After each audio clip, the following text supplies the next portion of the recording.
Hi friends, ఇప్పుడు మనం ప్రపంచంలో ఎక్కడ ఏముందో సింపుల్గా గూగుల్ మ్యాప్స్ ఓపెన్ చేసి చూస్తున్నాం. కానీ దాదాపు 600 ఏండ్ల క్రితం ఈ భూమి ఎలా ఉంటుందో ఎవరికీ కూడా సరిగ్గా తెలియదు. ఎవరికి నచ్చినట్టు వారు ప్రపంచ పటాలని గీసేవారు. స్క్రీన్ మీద చూపిస్తున్నవి అప్పట్లో కొన్ని ఫేమస్ మ్యాప్లు. చాలామంది భూమి ఫ్లాట్గా ఉంటుందని నమ్మేవారు. ఎక్కువ దూరం వెళ్తే కింద పడిపోతామేమోనని భయపడేవారు. అయితే ఈ భయాన్ని వదిలి కొంతమంది వ్యక్తులు ఈ ప్రపంచాన్ని వెతకడం స్టార్ట్ చేశారు. 1400 సంవత్సరం నుండి 1600 సంవత్సరం వరకు అన్వేషణ యుగం, అంటే ఏజ్ ఆఫ్ ఎక్స్ప్లోరేషన్ అంటారు. ఎందుకంటే ఈ కాలంలోనే ప్రపంచం ఎలా ఉంటుందో అందరికీ తెలిసింది. ఈ వీడియోలో మనం ప్రపంచ చరిత్రను మార్చిన కొన్ని ప్రయాణాల గురించి తెలుసుకుందాం.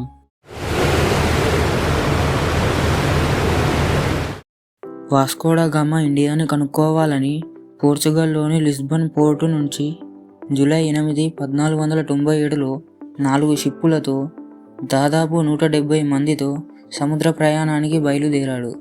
మార్గంలో కేప్ వెర్డే అనే ఐలాండ్లో రెస్ట్ తీసుకున్నారు. బలమైన అలల కారణంగా కేప్ ఆఫ్ గుడ్ హోప్ దగ్గర కొంతకాలం ఆగాల్సి వచ్చింది. అప్పటి వరకు డియాస్ అనే వ్యక్తి 1488లో కేప్ ఆఫ్ గుడ్ హోప్ కనుక్కోవడం వల్ల వాస్కో డా గామాకి అక్కడికి చేరడం ఈజీ అయ్యింది. తర్వాత మెల్లిగా మలిందీకి చేరాడు. మలిందీలో కొందరి సహాయంతో ఇండియాకు దారిని కనుక్కున్నాడు. అలా మెల్లిగా ఇండియాలోని క్యాలికట్, అంటే ఇప్పటి కేరళలోని ప్రాంతంలోకి మే 20, 1498లో ఎంటర్ అయ్యారు. వాస్కో డా గామా తెచ్చిన మసాలాలు ఇండియాలో అమ్మడంతో సుమారు 600% లాభం వచ్చింది. అంటే 100 రూపాయల పెట్టుబడికి సుమారు 600 రూపాయలు వచ్చాయి. దీనివల్ల ఇండియాతో ట్రేడింగ్ లాభదాయకమని యూరోపియన్ పవర్స్కు అర్థమయ్యింది. తర్వాత కాలంలో యూరోపియన్ పవర్స్ ఇదే మార్గాన్ని ఉపయోగించి ఇండియాతో ట్రేడింగ్ చేశారు. అలా మెల్లిగా ఇండియా బ్రిటిష్ వారి కాలనీగా మారిపోయింది.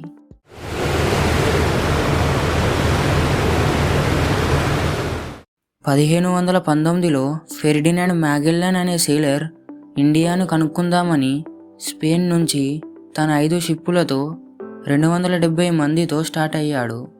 కానీ చాలా దూరం తర్వాత తుఫాన్ల కారణంగా దారి తప్పారు. చివరికి మ్యాగెల్లన్ ఫిలిప్పీన్స్ దగ్గర కొందరి ట్రైబ్స్ దాడితో చనిపోయాడు. కానీ 5 షిప్పుల్లో ఒకటైన విక్టోరియా షిప్ 3 ఏళ్ల తర్వాత, అంటే 1522లో మళ్ళీ తిరిగి స్పెయిన్ వచ్చింది. కానీ ఆ షిప్ యూటర్న్ తీసుకోలేదు. దీన్ని బట్టి ఎర్త్ ఫ్లాట్ కాదు, రౌండ్ అని రుజువయ్యింది. 1492లో ఇటలీకి చెందిన క్రిస్టోఫర్ కొలంబస్ 3 షిప్పులతో మరియు 90 మందితో ఇండియాని కనుక్కుందామని అనుకోకుండా కరేబియన్ ఐలాండ్స్ను కనుక్కున్నాడు. చేరింది ఇండియా అని బలంగా నమ్మాడు. అందుకే కొలంబస్ అక్కడ స్థానికులను ఇండియన్స్ అని పిలిచాడు. అలా 100 ఏండ్ల పాటు యూరోపియన్స్ నేటివ్ అమెరికన్స్ను ఇండియన్స్ అనే పిలిచేవారు.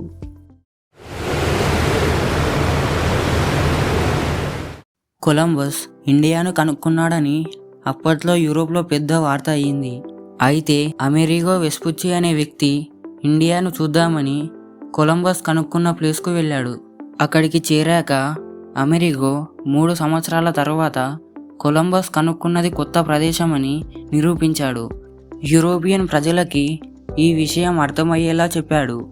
జర్మనీలో ఒక మ్యాప్లను దించే వ్యక్తి అమెరిగో పేరుకు గౌరవంగా ఆ కొత్త ఖండానికి అమెరికా అని పేరు పెట్టాడు.